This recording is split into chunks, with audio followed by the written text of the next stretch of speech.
Assalamualaikum. Khabar semua. Assalamualaikum.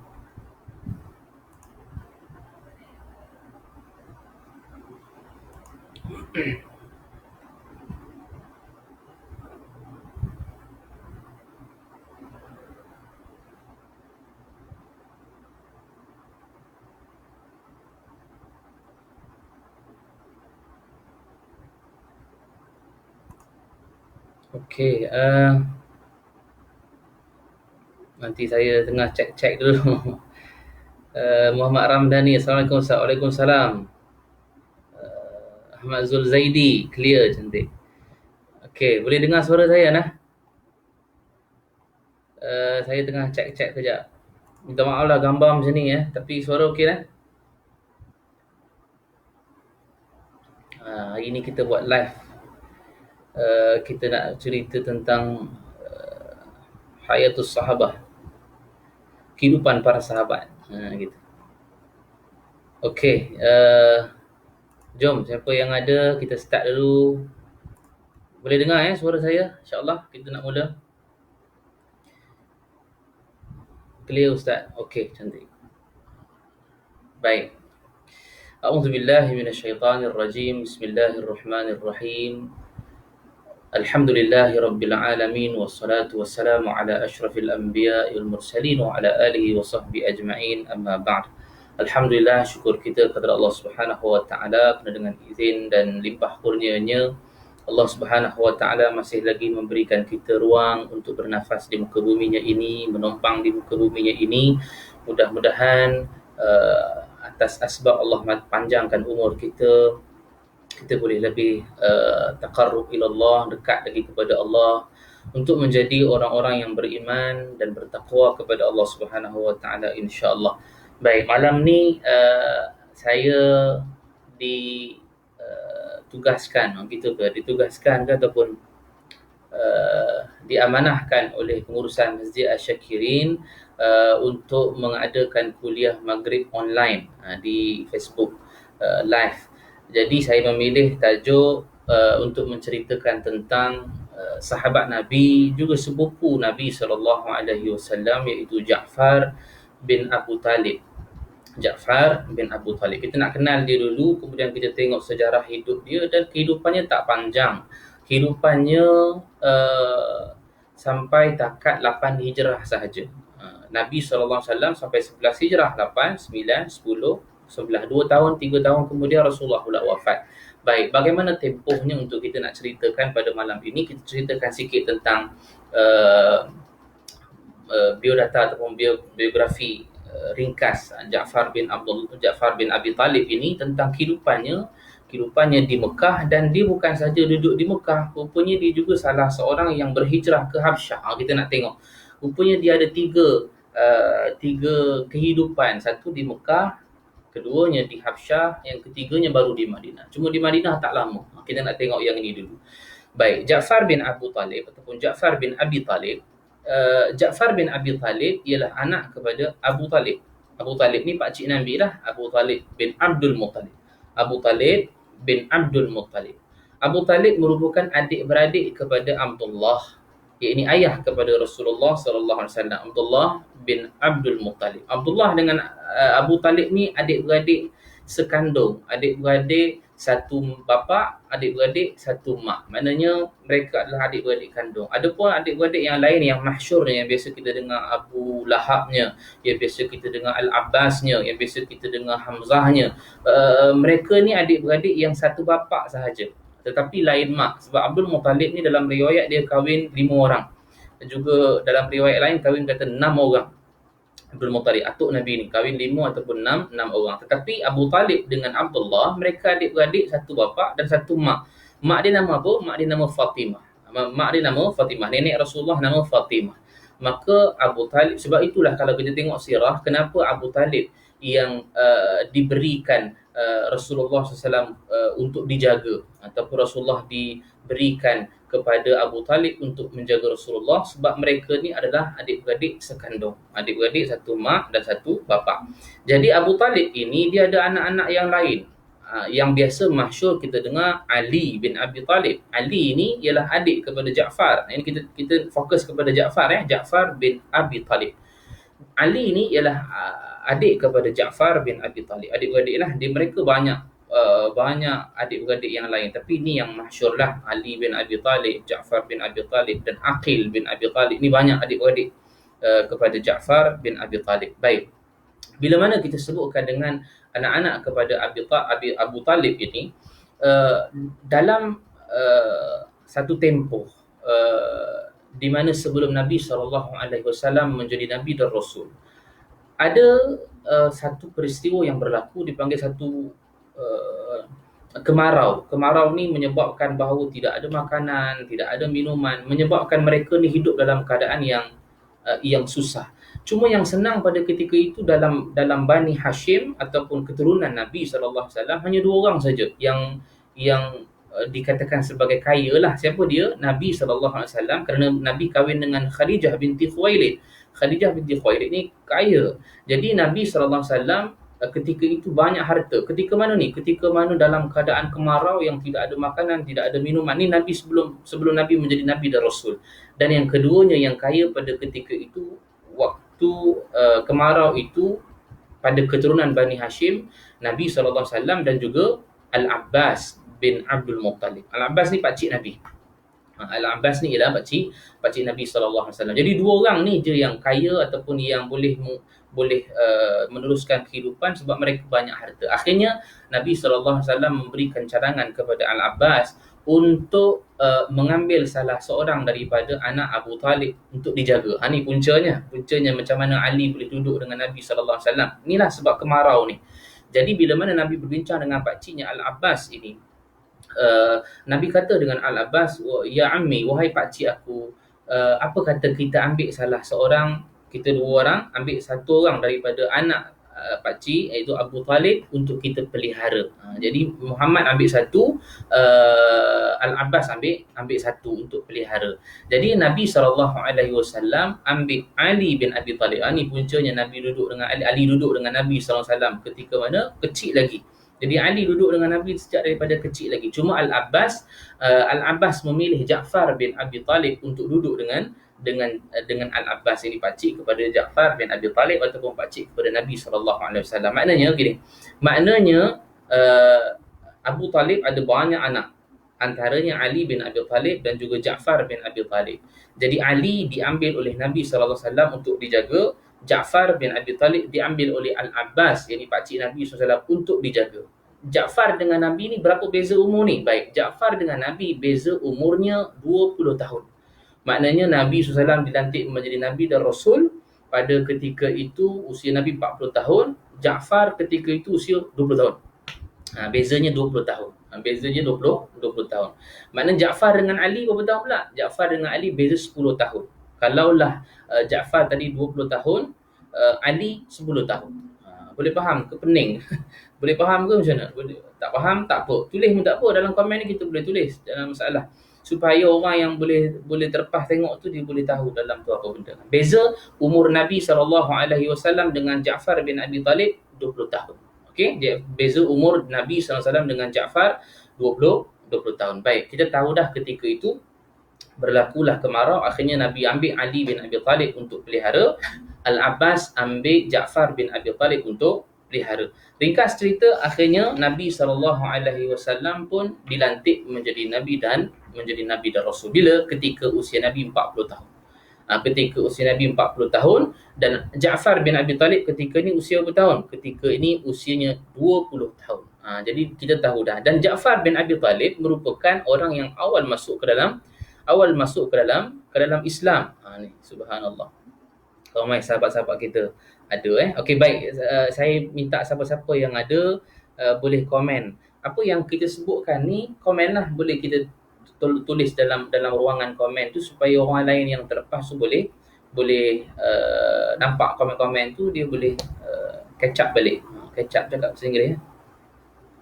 Alhamdulillah tak usul pengisiannya. Terima kasih Lajnah Dakwah. InsyaAllah ini atas usaha Masjid Al-Syakirin. Masjid Al-Syakirin Gombak. Masjid Al-Syakirin ni tempat saya yang besar sebenarnya. Daripada kecil saya duduk situ, duduk dengan atuk saya situ baik, sambung. Jadi Ja'far bin Abi Talib, bila Nabi SAW telah dilantik menjadi Nabi dan Rasul pada ketika usianya 40 tahun, Ja'far ketika itu usia 20 tahun. Maka Ja'far bin Abi Talib dan juga isterinya Asma binti Umais. Asma binti Umais ni isteri kepada Ja'far bin Abi Talib.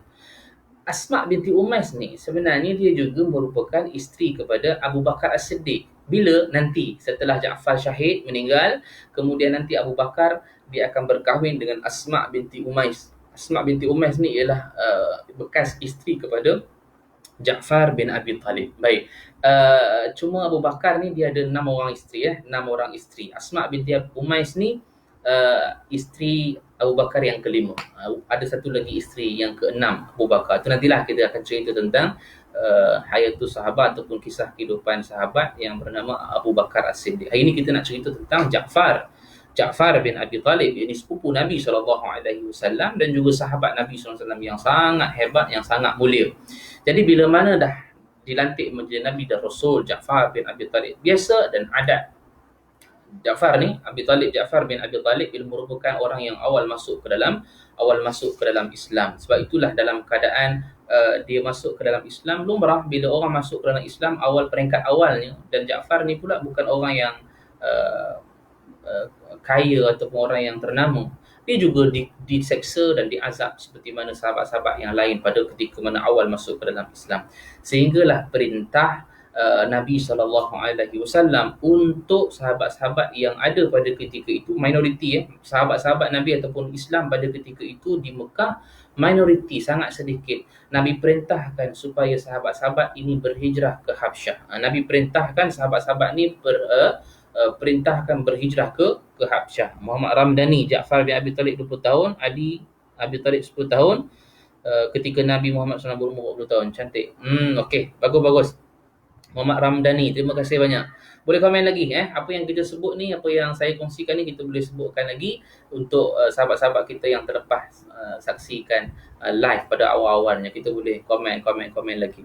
Baik, kemudian bila mana dalam keadaan Nabi perintahkan sahabat-sahabat pergi berhijrah ke Habsyah, maknanya dalam keadaan Nabi perintahkan bukan maksudnya Nabi nak lari daripada mereka ni, bukan, tetapi apa yang Nabi SAW buat ini bertepatan dengan sunnah. Sebab apa? Nak menyelamatkan iman. Juga berlaku kepada Ashabul Kahfi. Ashabul Kahfi yang ketika itu lari daripada raja yang zalim, yang diperintahkan supaya menyembah berhala dan seumpamanya. Ashabul Kahfi lari ke gua. Ke gua itu untuk bukan lari semata-mata lari sebab takut, tak, lari untuk menyelamatkan iman. Jadi begitu juga berlaku kepada sahabat Nabi SAW.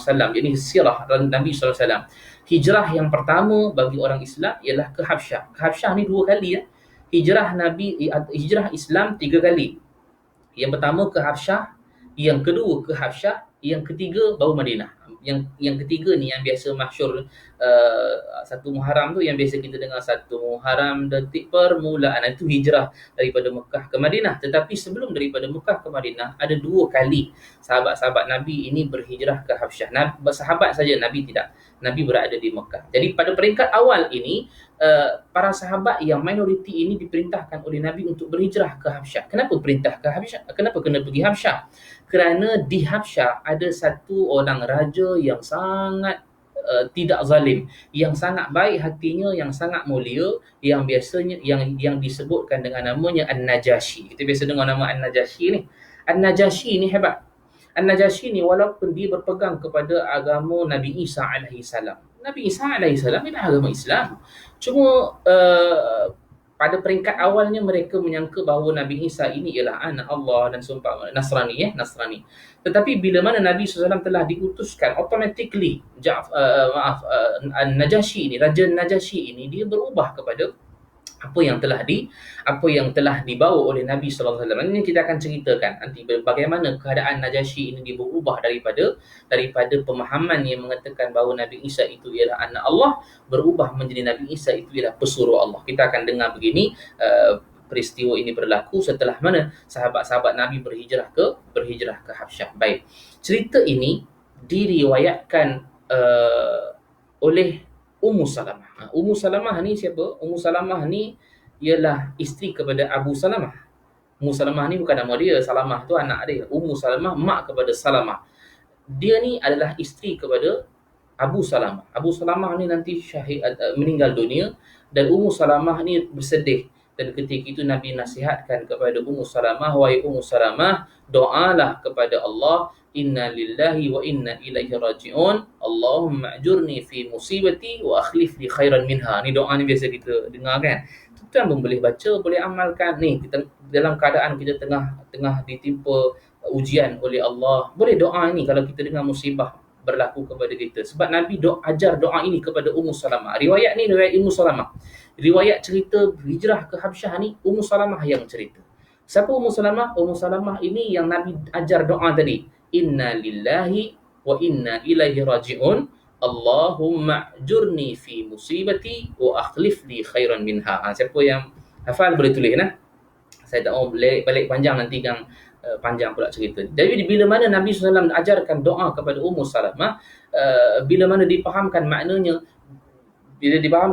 kata Ummu Salamah, ya Rasulullah, maka bagaimana mungkin aku boleh dapat pengganti kepada Abu Salamah yang dah meninggal dunia ini, sebab Abu Salamah ni orang yang baik. Kata Nabi, kamu doa saja, Allah yang menjalankan kerja, Allah yang berkuasa untuk mengatur segala-galanya. Lama kemudian maka Nabi datang untuk meminang Ummu Salamah. Rupanya Ummu Salamah ini juga merupakan Ummul Mukminin, yakni ibu kepada orang-orang beriman, isteri kepada Rasulullah sallallahu alaihi wasallam, Ummu Salamah. Ini Ummu Salamah yang meriwayatkan hadis ini. Kata Ummu Salamah, baik, riwayat Ummu Salamah mengenai tentang penghijrahan para sahabat ke Habsyah. Kenapa kita nak cerita tentang hijrah ke Habsyah? Kerana yang turut berada dalam rombongan hijrah ke Habsyah ini ialah Ja'far bin Abi Talib. Ja'far bin Abi Talib antara sahabat yang ada ketika itu berhijrah ke Habsyah. Nabi tak pergi, Nabi berada di Mekah.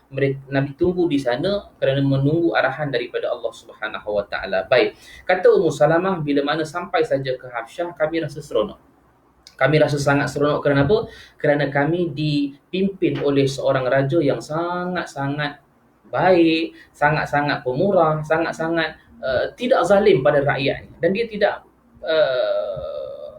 tidak berkasar dengan rakyat-rakyat. Maka kami duduklah di sana beberapa lama, sehinggalah cerita penghijrahan kami ke Habsyah ini diketahui oleh orang-orang kafir Quraisy. Subhanallah. Rupanya cerita ni dapat diketahui oleh orang-orang kafir Quraisy.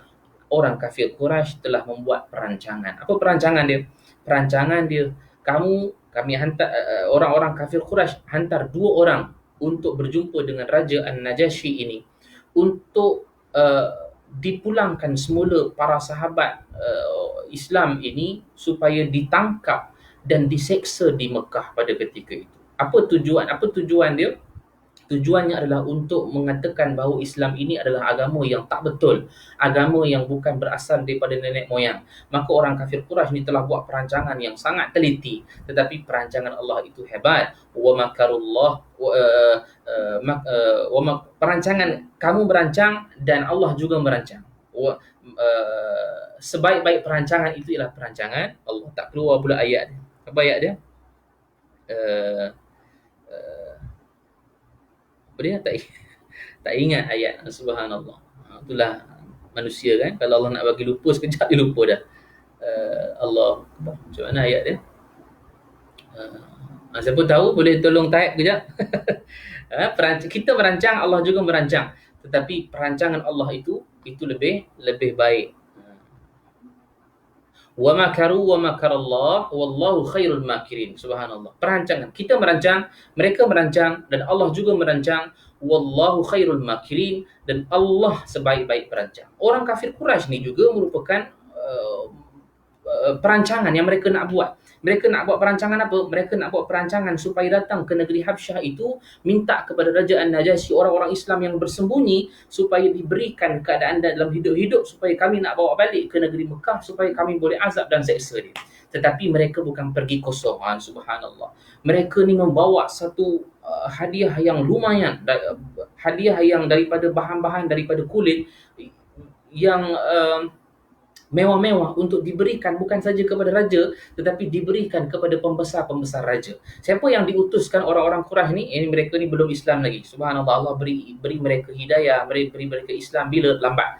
Tetapi ketika ini, bila yang waktu penghijrahan yang pertama ni, 5 tahun ataupun 6 tahun sesudah perlantikan Nabi SAW menjadi Nabi dan Rasul. 5 tahun ataupun 6 tahun kenabian. Maknanya usia Nabi 45 ataupun 46 tahun ini, maka Nabi perintahkan untuk sahabat-sahabat berhijrah ke Habsyah. Ni waktu ni 5 tahun ataupun 6 tahun sebelum setelah Nabi SAW menjadi Nabi dan Rasul. Siapa yang orang kafir Quraisy utuskan ni supaya dua orang ni boleh pujuk Raja An-Najasyi bawa pulang ataupun boleh ambil orang-orang Islam di Habsyah? Yang pertamanya ialah Amru Al-As. Subhanallah. Biasa kita dengar nama ni kan? Kita biasa dengar nama Amru Al-As ni. Amru Al-As ni sahabat Nabi lah. Dia lambat masuk Islam. Amru Al-As yang pertama, yang keduanya adalah Abdullah bin Abi Rabi'ah. Abdullah bin Abi Rabi'ah juga lambat masuk ke dalam Islam. Mereka dua orang ni Islam nanti kemudiannya. Cuma sekarang ni hidayah Allah tak sampai lagi pada mereka. Pada bila? Pada 5 tahun ataupun 6 tahun sesudah Nabi SAW menjadi Nabi dan Rasul. Allah ma'jurni fi musibati wa akhlif li khairan minha. Nuriyah Omar. Terima kasih Ustazah tulis. Terima kasih tulis. Semoga orang yang tengok ni dapat manfaat, boleh hafal ayat ini, boleh hafal doa ini yang diajarkan Nabi SAW kepada Ummu Salamah, supaya Allah gantikan kepada yang lebih baik lagi. Baik, kita masa singkat. Kemudian bila mana Ummu Salamah menceritakan kepada perawi seterusnya mengenai tentang penghijrahan para sahabat ke Habsyah, orang-orang kafir Quraisy menghantar 2 utusan untuk berjumpa dengan Raja An-Najasyi, iaitu Amru Al-As dan juga Abdullah bin Abi Rabi'ah, untuk berjumpa dengan Raja An-Najasyi dengan bawa harta-harta, dengan bahan-bahan yang daripada kulit yang mewah. Sampai saja di Habsyah, dia tak jumpa raja lagi. Tapi mereka berdua ni pergi jumpa dulu pembesar-pembesar ni, sogok dulu hadiah. Subhanallah, rasuah, anda panggil rasuah. Sogok dulu hadiah, bagi hadiah besar-besar, bagi hadiah mahal-mahal, bagi.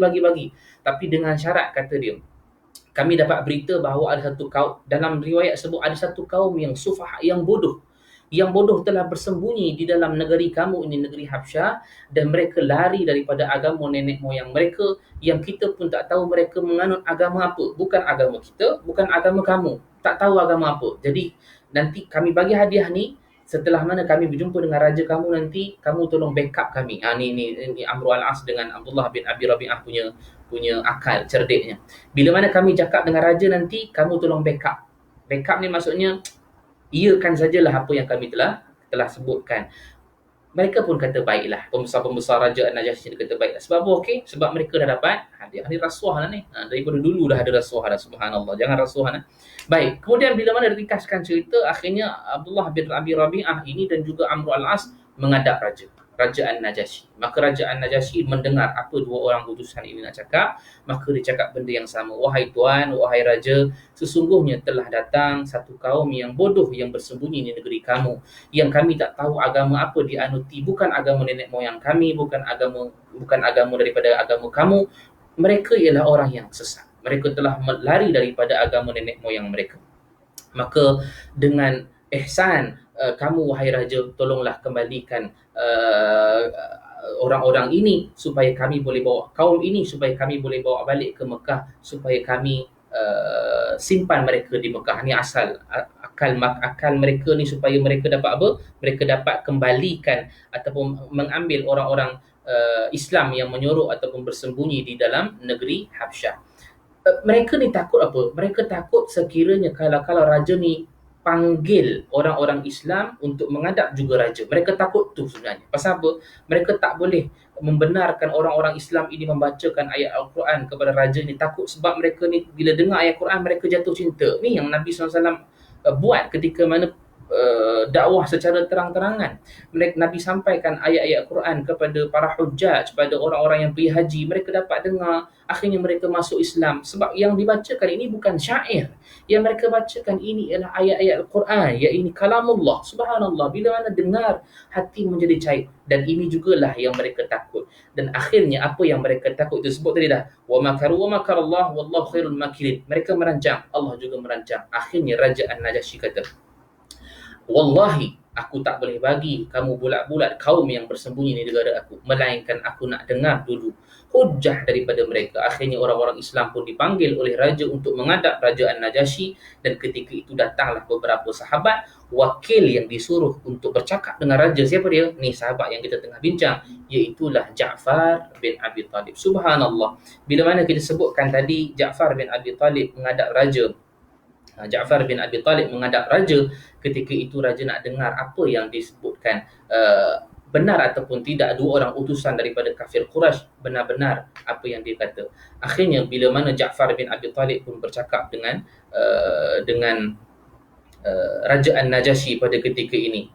Raja An-Najasyi, bila Ja'far berkata-kata kepada Raja An-Najasyi, Ja'far kata apa? Ja'far kata, dulunya kami ini ialah kaum yang suka menindas orang.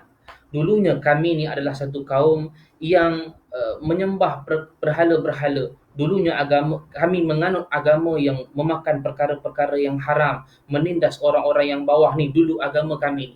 Tetapi bila mana kami diutuskan oleh Allah seorang Rasul, yang mana Rasul ini mengajak kami kepada kebaikan, yang mana Rasul ini mengajak kami supaya berhubung, supaya kita ni boleh bersatu hati, tidak menindas orang-orang yang miskin, tidak membuat kezaliman. Rasul ini telah mengajak kami untuk mengesahkan Allah. Maka ketika inilah kami bersembunyi kerana kami telah diseksa pada ketika kami membawa agama yang benar daripada Allah. Ketika itulah kami datang ke negeri kamu, wahai raja, ini negeri Habsyah, supaya kami boleh menyelamatkan apa yang dibawa oleh Rasul kami, iaitulah Islam. Kata Raja An-Najasyi, apa yang Rasul kamu utuskan kepada kamu, supaya kami boleh dengar dekat sini.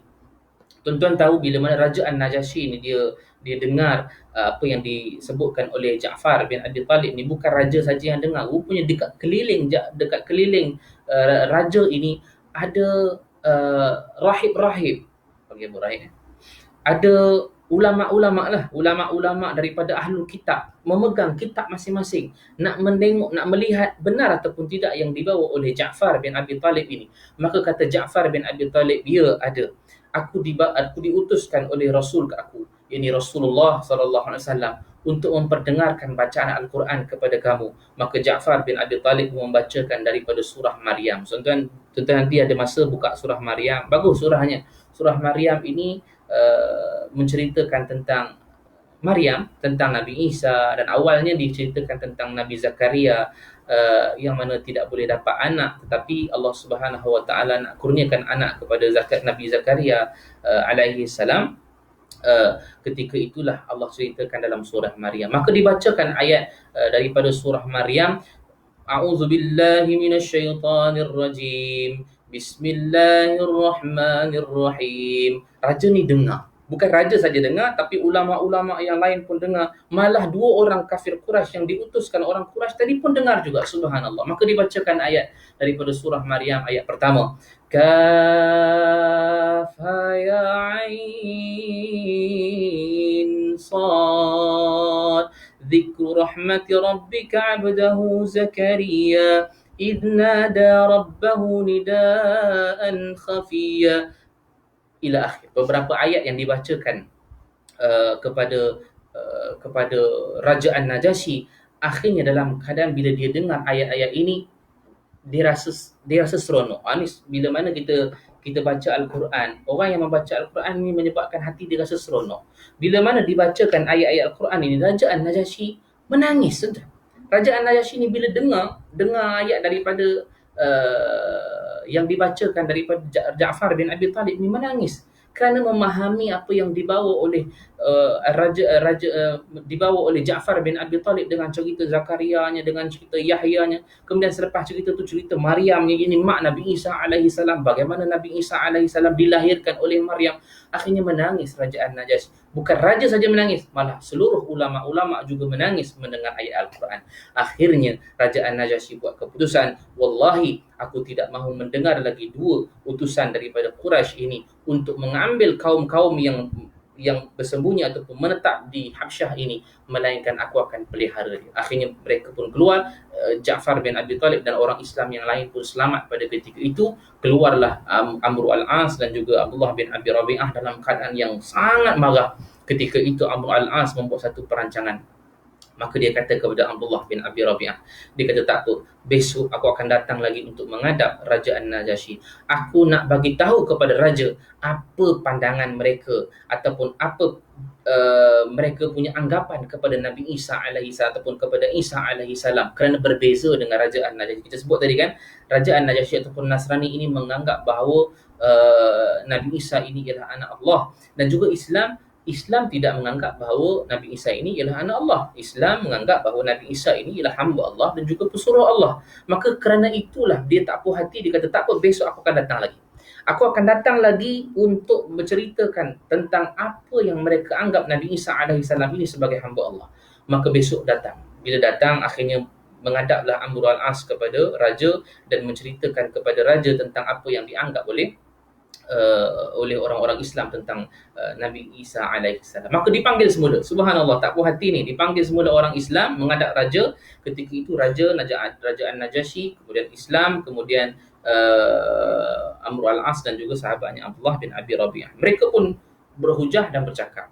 Kata Raja An-Najasyi, tuan-tuan, Raja An-Najasyi ni Islam ya. Raja An-Najasyi ni dia bukan sahabat, tapi dia tabi'in. Kenapa tabi'in? Kerana pada tahun 9 Hijrah, Nabi wafat 11 Hijrah. 9 Hijrah Nabi kata telah meninggal seorang raja yang baik pada saat dan ketika ini. Jom bangun untuk kita solat ghaib kepada dia. Siapa dia waktu tu? Waktu tu ialah Raja An-Najasyi. Raja An-Najasyi ni adalah Islam. Ni solat ghaib yang Nabi buat ini adalah kerana Raja An-Najasyi ini ialah orang Islam dan meninggal jauh daripada Madinah pada ketika itu. Nabi bangun untuk solat jenazah ghaib untuk Raja An-Najasyi. Baik.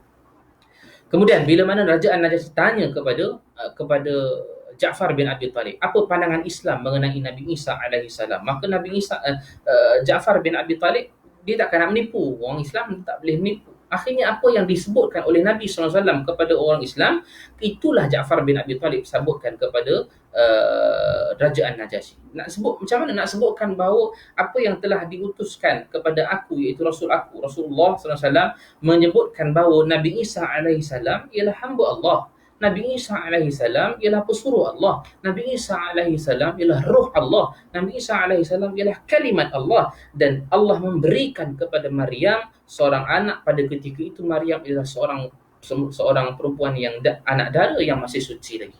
Maka bila mana dia dengar hujahan daripada Ja'far bin Abi Talib, Raja An-Najasyi terus jatuhkan dirinya ke tanah dan memukul-mukul tanah. Ketika itu dia telah mengakui dan telah beriktikad dalam keadaan bahawa Nabi Isa alaihissalam, apa yang disebutkan oleh Ja'far bin Abi Talib adalah benar. Nabi Isa alaihissalam bukanlah anak Allah, tetapi Nabi Isa alaihissalam ialah hamba Allah dan juga pesuruh Allah. Ringkaskan cerita, akhirnya Raja An-Najasyi menghalau Amr al-As dan juga Abdullah bin Abi Rabi'ah, dua orang kafir Quraisy yang diutus ini, keluar dalam keadaan hina. Ketika itu Raja An-Najasyi kata, tidak ada satu orang pun yang boleh mengambil orang-orang ini orang-orang Islam daripada negara aku. Kalaulah kamu mengambil, maka kamu diisytiharkan perang sesama aku. Subhanallah. Maknanya Raja An-Najasyi ini dah backup orang Islam dah. Tapi kita tahu orang-orang Islam pada ketika itu minoriti saja yang ada pada negeri Habsyah itu. Yang lain-lain ada kat mana? Yang lain-lain ada kat Mekah. Dan ketika itulah kata Ummu Salamah, riwayat Ummu Salamah ni panjang. Kata Ummu Salamah, setelah daripada peristiwa itu kami hidup dalam keadaan aman dan tentram. Di mana?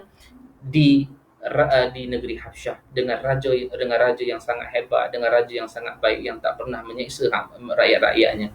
Maka kata Ummu Salamah, kami duduk di sana selama 10 tahun. Rupanya lama mereka tinggal di Habsyah. Tuan-tuan, bukan semua sahabat tinggal lama di sana. Ada sahabat-sahabat yang dah balik. Kita sebut tadi 2 kali kan. Habsyah, yang pertama Habsyah, ada sahabat yang balik, antaranya Zubair al-Awwam balik.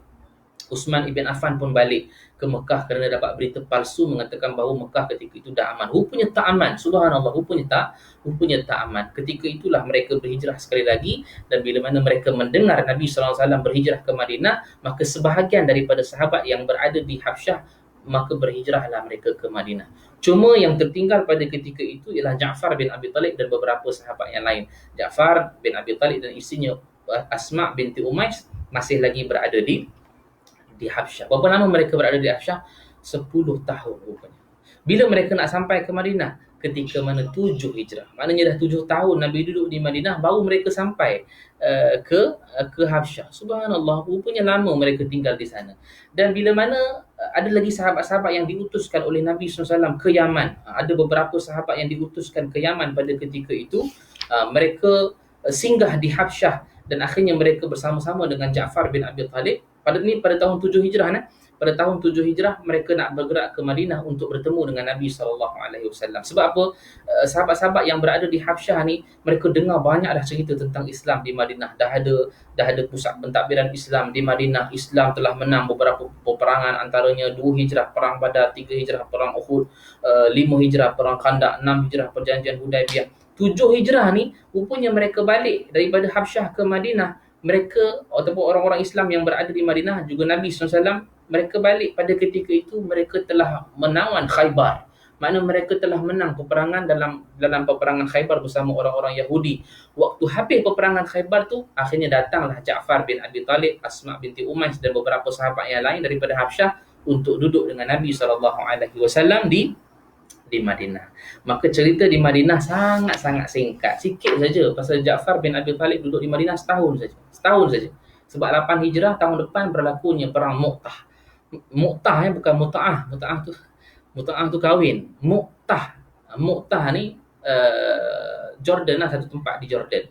Di Syam. Waktu tu di Syam. Mu'tah ni di Syam. Maka setahun saja Ja'far bin Abi Talib tinggal dengan Nabi di Madinah. Subhanallah. Tapi kita ceritakan sikitlah bila mana Ja'far bin Abi Talib tinggal di Madinah. Rupanya telah banyak orang memuji Ja'far bin Abi Talib. Ja'far bin Abi Talib ni juga digelarkan sebagai Abul Masakin. Abul Masakin ni bapa kepada orang-orang miskin. Kenapa? Kerana Ja'far bin Abi Talib ni suka bantu orang miskin. Ja'far ni tak kaya sebenarnya, tapi dia ni suka membantu orang-orang yang miskin. Sebab tu digelarkan sebagai Abul Masakin. Kadang-kadang dipanggil sahabat-sahabat. Antara yang riwayatkan ini dan memuji Ja'far ni adalah Abu Hurairah radhiyallahu anhu. Dia yang banyak puji Ja'far. Kerana Ja'far adalah sahabat yang sangat mulia. Walaupun dia miskin, dia suka menolong orang yang lebih miskin ataupun yang miskin juga macam dia. Suka tolong, bagi makan. Subhanallah, hebat. Sebab tu dia digelarkan sebagai Abul Masakin.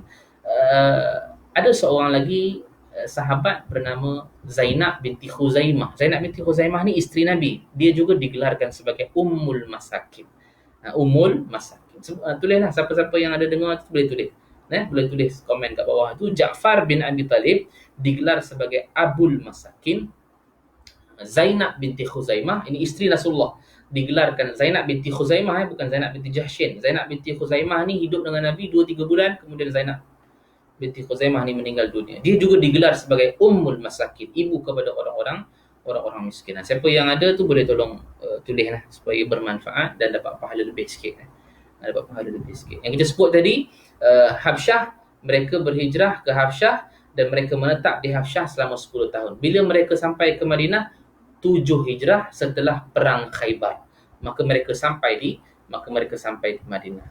Tuan-tuan, bila kita sebut tentang 7 Hijrah ini, akhirnya setahun saja, saya ingatkan setahun saja Ja'far bin Abi Talib ini tinggal dengan Nabi. Tahun hadapannya 8 Hijrah, last tahun yang terakhir. 8 Hijrah. Haliza Ismail, Abul Masakin. Terima kasih Haliza Ismail, Puan Haliza Ismail, terima kasih menulis. Boleh siapa-siapa lagi sahabat-sahabat kita nak tulis, boleh tolong tuliskan. Abul Masakin Ja'far bin Abi Talib. Ummul Masakin Zainab binti Khuzaimah, yakni isteri kepada Rasulullah. Okey, dan sahabat-sahabat Rasulullah yang berhijrah ke Habsyah 10 tahun mereka menetap di sana, di Habsyah tu. Baru mereka sampai di Madinah setelah habisnya berlaku perang Khaybar. Tahun hadapan 8 Hijrah.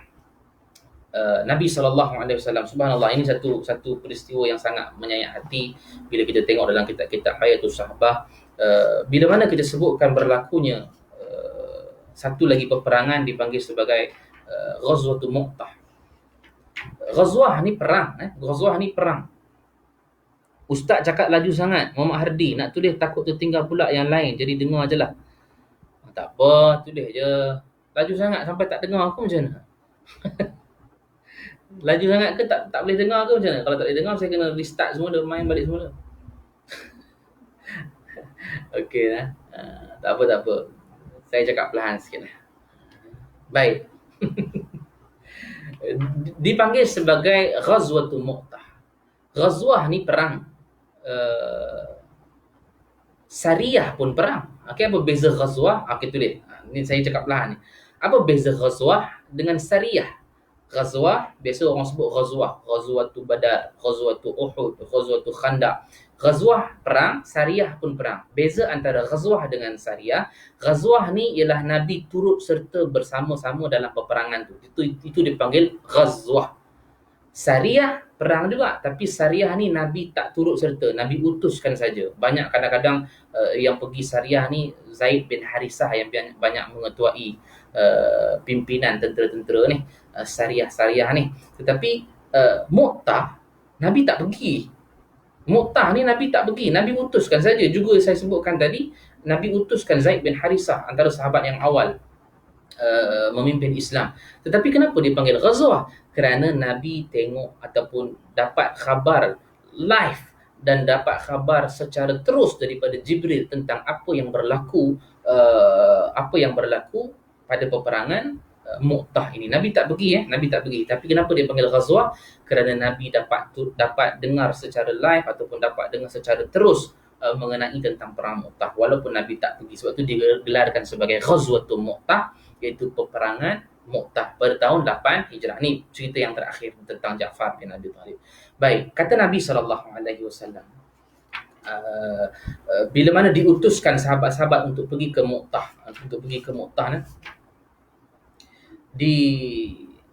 diutuskan sahabat-sahabat untuk pergi ke Mu'tah pada ketika itu. Tuan-tuan. Maka Nabi SAW pun menyebutkan bahawa aku melantik Zaid bin Harisah. Subhanallah, ini satu cerita yang menyayat hati. Aku lantik Zaid bin Harisah menjadi ketua. Zaid bin Harisah ni ialah anak angkat Nabi pada awalnya. Pada awalnya hamba.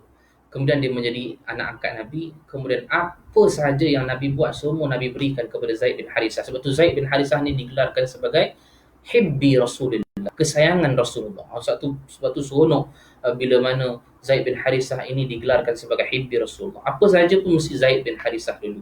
Maka perang Mu'tah, pertama sekali yang Nabi lantik ialah Zaid bin Harisah. Ni makruf, kita pun tahu cerita ni. Kata Nabi SAW, Nabi sebelum nak utuskan ataupun nak hantarkan para sahabat ni pergi perang Mu'tah, kata Nabi SAW, bila Zaid wafat ataupun syahid, ketika itu yang menggantikan Zaid ialah Ja'far bin Abi Talib. Kita ingat kita masih lagi cerita tentang Ja'far bin Abi Talib, yang mana duduk setahun baru duduk di Madinah. Tapi Nabi telah melantik Ja'far bin Abi Talib. Sekiranya Zaid bin Harisah terbunuh ataupun syahid, Ja'far akan menggantikan Zaid untuk memimpin Islam. Dan sekiranya Ja'far bin Abi Talib syahid, maka digantikan dengan Abdullah bin Rawahah. Abdullah bin Rawahah sekiranya syahid, maka kamu lantiklah sesiapa yang layak di kalangan kamu. Maka mereka pun pergi. Nabi utuskan seramai 3,000 tentera Islam. Betul 3,000 tentera Islam dalam perang Mu'tah. Mereka berjalan sampailah ke Syam. Sampailah di satu tempat dinama sebagai Bani Ma'an. Bani Ma'an ni di Jordan lah, di Syam. Syam ni besar Syam ni bukan Jordan saja. Syam ni bukan Syria saja. Syam ni Syria, Jordan, Lebanon, Palestin. Itu semua Syam. Syam ni besar negeri yang besar dulu. Jadi bila mana disebutkan tentang Bani Ma'an, mereka sampai di Bani Ma'an, mereka duduk di situ 2 hari. Kenapa mereka duduk di 2 hari? Bani Ma'an dengan Mu'tah ni dekat dah. Kenapa mereka berhenti situ? Kerana mereka dapat berita bahawa pasukan musuh lebih ramai daripada Islam. Yang ni mereka nak perang siapa ni? Nak perang Hercules. Teman-teman dengar nama Hercules kan? Dia nak perang Hercules ni. Tentera-tenteranya seramai berapa ribu? 200,000 orang. 200,000 orang nak menentang 3,000 orang. Subhanallah. Secara logik akal tak mampulah boleh menang. Kita sebut kan. Sebab tu mereka berhenti di Bani Ma'an. Mereka katakan, wa ayuhan nas, wahai manusia, apa kata kita hantar seorang utusan untuk balik ke Madinah dan bagi tahu pada Rasulullah bahawa ramainya orang-orang pasukan musuh, 200,000 orang nak menentang kita. Mudah-mudahan Nabi hantar tentera-tentera lagi untuk melawan dan menentang pihak musuh. Tiba-tiba bangun Abdullah bin Rawahah. Subhanallah. Hebat bin Rawahah ni, dia juga tukang syair kan ni, Abdullah bin bin Rawahah. Samalah. Tak dengar ke? Subhanallah, penat saya cakap 40 minit. Tak dengar ke? Laju sangat. Okey, saya slowkan. Tak apa, besok ada satu lagi kisah. Besok satu lagi kisah, saya slowkan cerita saya. Okey. Abdullah bin Rawahah ni ialah seorang tukang syair. Tiba-tiba Abdullah bin Rawahah ni berdiri di atas tempat yang tinggi, dia bagi satu kata-kata semangat. Dia kata, wahai manusia, wahai para sahabatku sekalian, bukankah kita datang ini untuk meraih mati syahid? Abdullah bin Rawahah bagi semangat. Bukankah kita datang di sini untuk meraih mati syahid? Kita bukan berlawan, kita bukan menentang. Orang-orang yang kita nak menentang ini bukan sebab ramainya tentera, ramainya musuh ataupun sedikitnya musuh. Bukan. Tetapi kita datang untuk menegakkan agama Islam, untuk menegakkan kalimah tauhid.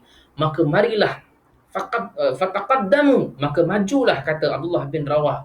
Jom kita bangkit, kita pergi menyerang mereka ini. Sama ada kita menang ataupun kita mati syahid. Dua ni saja. Bila Abdullah bin Rawah sebutkan begini, berkobar-kobar hati para sahabat ni, 3,000 orang ni, berkobar-kobar. Akhirnya mereka terus fataqaddamu ilal amam, maka mereka pun bergerak ke hadapan untuk menentang para musuh yang ada seramai 200,000. Pada ketika itu Zaid bin Harisah berpulun habis-habisan. Akhirnya Zaid bin Harisah syahid. Zaid bin Harisah syahid pada ketika itu. Akhirnya diambil bendera ataupun panji Islam oleh Ja'far bin Abi Talib. Ambil Ja'far bin Abi Talib ketika itu benderanya, kemudian dipegang sambil melawan dengan musuh. Akhirnya ditetas tangan. Subhanallah, ini biasa masyhur kan, kita biasa tahu, ma'ruf. Ditetak tangannya sehingga putus tangan kanannya. Akhirnya diambil tangan kiri memegang panji Islam, dipotong tangan kirinya, akhirnya terjatuh bendera Islam, kemudian dipeluk dengan dadanya dan dengan lengan yang masih lagi ada ketika itulah dia ditebas, dibelah dua ketika itu pada pihak musuh. Pada ketika itulah Ja'far bin Abi Talib syahid dan akhirnya panji itu dipegang oleh Abdullah bin Rawahah. Abdullah bin Rawahah pun bertubi-tubi membalas serangan. Pada ketika itu Abdullah bin Rawahah juga dalam keadaan dibunuh dan syahid pada ketika itu. Akhirnya bangunlah seorang sahabat pada ketika itu, iaitu Sabit bin Arqam. Ketika itu melantik siapa dia? Khalid bin Al-Walid untuk memimpin Islam setelah Abdullah bin Rawahah terbunuh.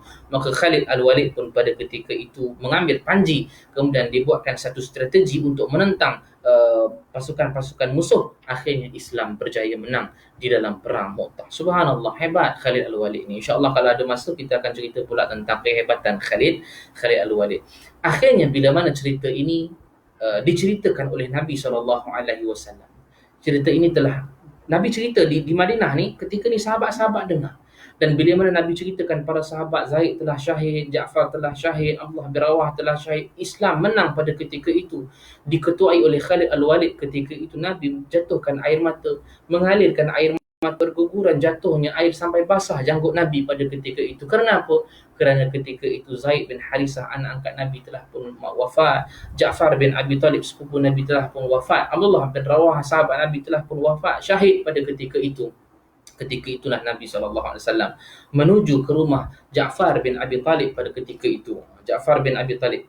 Ketika itulah bila mana Nabi SAW masuk ke dalam rumah Asma binti Umais, maka Nabi kata, wahai Asma, panggil anak-anak Ja'far ke sini. Subhanallah. Bila mana Nabi SAW nampak anak-anak Ja'far bin Abi Talib, anak-anak Ja'far bin Abi Talib meluru kepada Nabi dan peluk Nabi SAW dengan sangat gembira, dengan sangat riang. Tetapi ketika itu Nabi SAW masih lagi diam, tak berkata apa. Asma binti Umais, isteri kepada Ja'far bin Abi Talib, juga tercengang ataupun terdiam melihat Nabi SAW.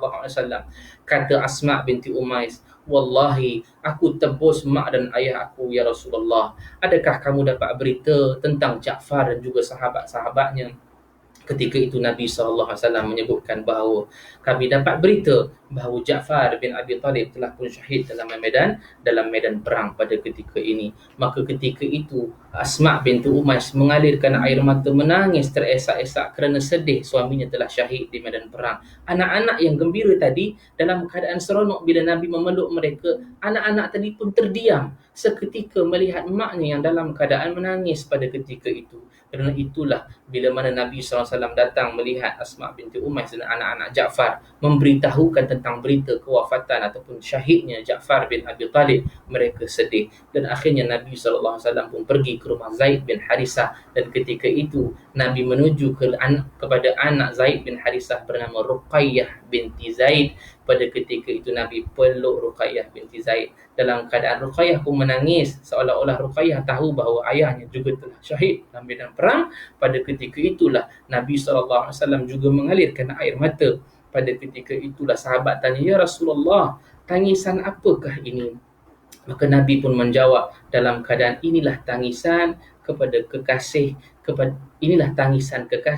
kepada kekasih yang paling disayangi. Subhanallah, inilah satu kisah yang sangat menyayat hati kita, bila mana sahabat-sahabat bukan saja mereka ini menyebarkan dakwah Islam, tetapi mereka ini sanggup mengorbankan nyawa mereka untuk menyebarkan Islam. Tuan-tuan dengar baik-baik, sebab mereka sanggup mengorbankan nyawa mereka semata-mata nak menyebarkan Islam sampailah ke tanah air kita Malaysia ini. Kita tak perlu berjuang lagi dah sekarang. Sekarang ni kita tak perlu angkat pedang nak pergi perang. Islam telah pun sampai kepada kita. Subhanallah. Maka pegang Islam betul-betul. Jangan keadaan kita ni perlekehkan Islam. Jangan kita pandang remeh tentang Islam. Sebab sahabat-sahabat semua berjuang habis-habisan, menggadai nyawa untuk menyebarkan Islam kepada tanah air. Tapi kita perlekehkan agama Islam. Kita perlekehkan para sahabat. Subhanallah. Sebab itulah kita kena sayang para sahabat radhiyallahu anhum ajma'in. Kerana mereka sanggup menggadaikan nyawa. Sebab tu kata Nabi, la tasubbu ashabi, jangan kamu cela sahabat-sahabat aku. Sebab tak sama sahabat-sahabat Nabi SAW dengan kita umat Islam yang biasa ini. Tak ada apa-apa pun kita, tapi sayanglah sahabat-sahabat Nabi SAW. Juga sayang kepada Nabi SAW yang sanggup menyebarkan Islam, bergadai nyawa untuk menyebarkan Islam ke tanah air kita. Maka syahidlah Ja'far bin Abi Talib pada tahun 8 Hijrah. Pada ketika ini dia ditanam dan dimakamkan di Mu'tah, dan pada ketika ini usianya 30 lebih tahun, 30 lebih lah, 35, 36 begitu usia Ja'far bin Abi Talib. Maka habislah kisah ini, Ja'far bin Abi Talib, dengan tajuknya syahidnya Ja'far bin Abi Talib. Ini sepupu Nabi SAW. Semoga Allah meridai mereka semua, dan Allah memang meridai mereka semua bertepatan dengan ayat Al-Quran yang Allah sebutkan, was-sabiqunal awwalun minal muhajirin wal ansar walladzina ittaba'uhum biihsanin radhiyallahu anhum wa radu'an. Mereka orang-orang yang awal masuk ke dalam Islam daripada kalangan muhajirin dan ansar, mereka ini kata Allah radhiyallahu anhum wa radu'an, Allah redha pada mereka dan mereka juga redha pada Allah Subhanahu wa taala. Mudah-mudahan ada manfaat tuan-tuan. Kalau ada siapa yang boleh tulis di ruangan komen, maka mudah-mudahan adalah sahabat-sahabat kita yang akan tengok selepas daripada ini dapat manfaat daripada komen-komen tuan-tuan tersebut. InsyaAllah sampai di sini dulu. Minta maaf terambil masa yang lama, 52 minit, sebab saya difahamkan sampai isyak saja kan, tapi tak apalah, lewat sikit kan, sebab lama tak kuliah. Jadi mudah-mudahan adalah manfaat pada diri kita. Dan besok kita ada satu lagi sesi ataupun satu lagi kuliah, juga sama waktunya pukul 8. Kita akan ceritakan pula tentang satu orang sahabat yang sangat hebat dan juga merupakan pakcik Nabi SAW, iaitu Hamzah bin Abdul Muttalib. Macam mana kisah Hamzah bin Abdul Muttalib? Siapa yang bunuh Hamzah bin Abdul Muttalib? Macam mana Hamzah masuk ke dalam Islam? InsyaAllah kita jumpa pada esok malam. Mudah-mudahan ada manfaat kepada saya dan tuan-tuan. Minta maaf ya, terambil masa yang lama, dan minta maaf ada terkasar bahasa. Kita jumpa lagi. Wallahu alam. Assalamualaikum warahmatullahi wabarakatuh.